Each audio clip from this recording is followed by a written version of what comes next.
watching the station covering all of the DMV. This is DC News Now. Good morning. Starting you off with a live look from Six Flags America in Bowie. Later this morning, our yacht Marisa Say will be live with the first look at the newest, tallest water ride in the park. It is debuting this summer, and she just rode it, and it looked so much fun, like so much fun. But first, thank you for starting your morning with us here on DC News Now. It is 6 o'clock on a Thursday. I'm Tanaya Wright. And I'm Corey James. Good morning to you. We're going to get the latest on the roads from Shanika in just a second. Let's turn things over to Jackie, starting us off with that forecast on this Thursday morning. Things really not looking bad at all. Yeah, not bad. I mean, we are starting off with some patchy fog, and I know Shanika will likely talk about that with the roadways and some of our traffic cams and that visibility out there right now, especially up towards Hagerstown and the Frederick area. We're seeing about a mile or less of visibility, down to about a mile or less also over towards Manassas and Fredericksburg. Now in DC, we are all clear, but there could be some pockets of low visibility at times, especially closest to the water. Satellite and radar, though, we are tracking that low, continue to exit. That's impacting southern New England right now. Back here locally, we're tracking those drier conditions and eventually more of that sunshine out there later on today. High temperatures will warm up into those upper 70s to near 80 degrees. Got that chance for a spot shower to pop up back over towards the mountains. Elsewhere, though, we are dry for your Thursday. Now later on tomorrow, so we could be seeing some more rain. I'll have more details on the timing of that coming up. Shanika's back with the all-important look at those roadways. What are you seeing right now? All right, well, we're seeing some delays out there, or crash rather, really no delays. So you're looking at 66 heading eastbound. Now this is right between the Beltway and 7. So you're seeing crash activity on the left and to the right as well, but you're able to get by. So that is the important thing. Let's flip over to the maps looking at the rest of your roadways. You can see where that crash is right in that area. You are good and green. You're good to go. 7 right near the Dulles Toll Road. We have a crash, but no delays. So that seems like the theme of it. Now, overall, you're looking good. DC 295 is starting to slow down, heading southbound. Shanika, thank you. Developing now, Prince George's County Police are looking for suspects accused of shooting at an officer last night. They say at least 4 men shot at the officer multiple times in the Clinton area. The bullets hit the detective's car, but the detective was not injured. Now, the detective did not return fire. According to police, the detective saw the men carjacking a vehicle earlier in the day. They all left that carjacked vehicle after shooting at the officer. No arrests have been made. Police are asking anyone with any information to give them a call.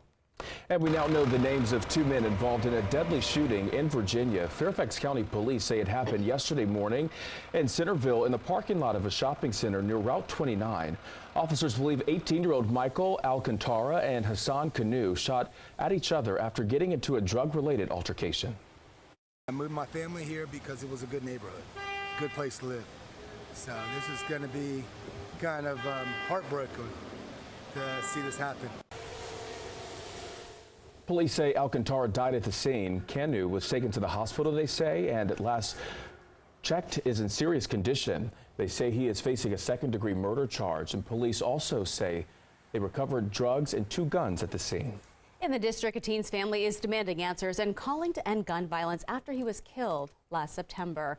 Police say 16-year-old Maurice Jackson was leaving Dunbar High School when he was approached by a group of people. That is when someone pulled out a gun and shot him. Police say no arrests have been made and they are still investigating. Everybody get together to talk to this mayor. Because something has got to happen. The family is now planning to launch a foundation to raise money to fund a school for troubled youth.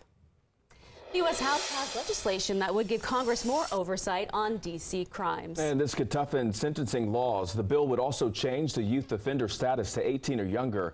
And right now it is anyone 24 and younger. The bill would also create a website monitoring youth crime statistics. House Republicans and 18 Democrats passed the bill. It is expected, though, to face opposition in the Senate.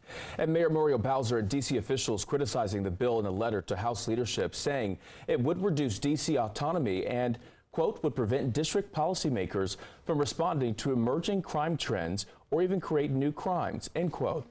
It also goes on to say that swift and certain consequences are essential to deterring crime. Now, the D.C. Council has passed its own legislation this year tackling crime through the Secure D.C. Act. They've also compared to last year that violent crime in D.C. is down 26% and overall down 16%. And in Maryland, a new law is expanding a program used to prevent drunk driving. It was signed by Governor Wes Moore yesterday. The law expands ignition interlock devices for those with drunk driving offenses. It mandates those with DUIs must have the alcohol detection devices in their vehicles for a period of time. The law also erases a loophole that allowed people to plead down to probation before judgment in DUI cases. This law starts October 1st. And Prince George's County Exec Angela Alsobrooks celebrating her win after a nail-biting campaign against Congressman David Trump. She won the Democratic primary election by a wider margin than many polls were predicting before the election. According to the Maryland Board of Elections, she beat Trump by 11%, with 54% of the total vote. Now, campaign experts believe political support and grassroots campaigning made the difference. Alsobrooks says that she was in the homes of undecided voters before primary day, explaining her political record and vision. She also had top Democrats in the state supporting her. You had Governor Wes Moore, who was behind her, Senator Chris Van Hollen. This was really a lot of cash versus party party establishment support that really helped Alsobrooks sort of win out on Tuesday. Alsobrooks now faces former Republican Governor Larry Hogan in the general election. Political experts believe Alsobrooks is currently slightly favored to win that race. And the ballots are in, but the work is just beginning for some. Election workers will count every ballot through the next several days. Mail-in ballots will be counted through tomorrow. Provisional ballots will take until next Wednesday. They're going to post updates to the unofficial election results until all ballots have been counted. They will then be certified next Friday. Meantime, Congress is working to make sure artificial intelligence cannot interfere in this year's election. Yesterday, a Senate committee advanced a handful of bipartisan bills to protect voters from deceptive content. National correspondent Jesse Teneur has the details. Let's not make this a partisan issue. The Senate's top Democrat warns November will mark the first national election in the age of artificial intelligence, and he wants Congress to protect voters from potential threats. Deepfakes can victimize Democrats and Republicans equally. Leader Chuck Schumer supports legislation that would ban deceptive AI content like this, pretending to show federal candidates, and require AI disclaimers on political ads. If deepfakes are everywhere and no one believes the results of the election, woe is our democracy. But Republicans like Nebraska Senator Deb Fischer worry the bills would infringe on free speech and federalize elections. State laws may provide faster ways to seek removal of such ads than the federalized enforcement process in these bills. A Senate committee was still able to advance these bills Wednesday that could be part of a larger $32 billion framework Schumer just released on AI. Whether we will get our act together quick enough to put rules in place before election, I'm not counting on that. That's why Virginia Democrat Senator Mark Warner has been urging tech companies to take the lead. More than a dozen have agreed to delete altered content. I'd like to see a little more proof of that. Lawmakers stress voters ultimately need to make sure they know how to spot misinformation, as adversaries try to once again influence U.S. elections. In Washington, I'm Jesse Tenor.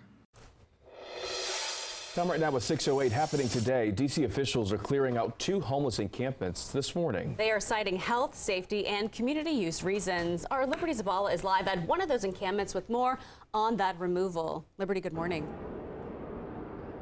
Good morning, Tanaya and Corey. Well, we are at Triangle Park along 20th Street Northwest and Virginia Avenue Northwest, and you can just see rows and rows of tents here behind me. This is just one of 2 encampments expected to be cleared out this morning in time for the 4th of July celebrations, and not everyone is happy about it. Advocates say the National Park Service and Metropolitan Police plan to remove about 70 people living in tents in the Foggy Bottom area.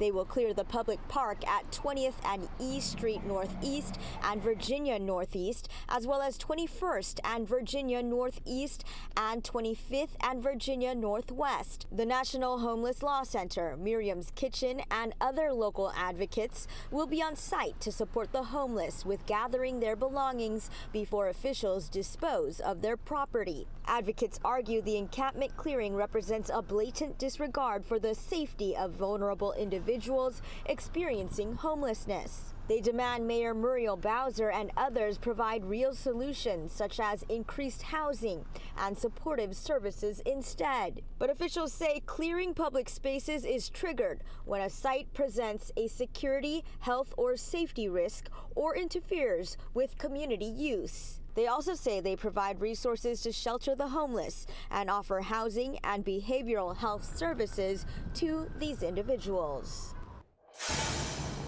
And we expect to see those cleanup crews arrive here at 10 this morning. Meanwhile, this removal comes as the district has experienced a 14% increase in homelessness from last year. For now, live here in Northwest DC, Liberty Zabala, DC News Now.